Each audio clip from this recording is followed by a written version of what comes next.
पिछले 20 सालों में डॉलर सबसे मजबूत स्थिति में है, डॉलर की स्ट्रेंथनिंग बढ़ रही है, यह बात तो सच है।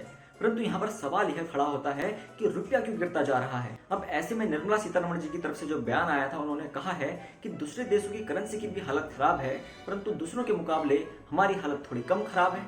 I think Indian rupee has performed much better than many other emerging market currencies. अब ये तो वही बात हुई ना, जब बच्चे के फेल होने पर पिताजी पूछते हैं तू फेल कैसे हो गया, तू तो कह रहा था मैं टॉप करूंगा। अब पिताजी के इस सवाल पर बच्चा बोलता है कि पिताजी सिर्फ मैं फेल नहीं हुआ, राहुल भी फेल हुआ है, पंकज भी फेल हुआ है, सूरज भी फेल हुआ है, मनोज भी फेल हुआ है। अब बच्चे का ये एक्सक्यूज सुनकर पिताजी ने रखे 2 हाथ कान के नीचे और बच्चे से बोला, तेरे से मैंने ये नहीं पूछा कि बाकी लोग कैसे और क्यों फेल हुए, मैं तुझसे ये पूछ रहा हूँ कि तू क्यों लगातार फेल हो रहा है। अब पिताजी की बात तो पते की है और बच्चे के पास कोई जवाब नहीं है, इसलिए बच्चा मौन बैठा है। अब पिताजी ठहरे अनुभवी, पिताजी बच्चे की बात पकड़ गए कि भाई बच्चा खुद फेल हो रहा है, इसका मतलब बच्चे के अंदर कमी तो है और वो खुद को बचाने के लिए, खुद को डिफेंड करने के लिए, खुद की गलतियां और कमियां छुपाने के लिए वो दूसरों के पीछे छुप रहा है। और यही हालत इस समय हमारे देश के वित्त मंत्री जी के बयान की है।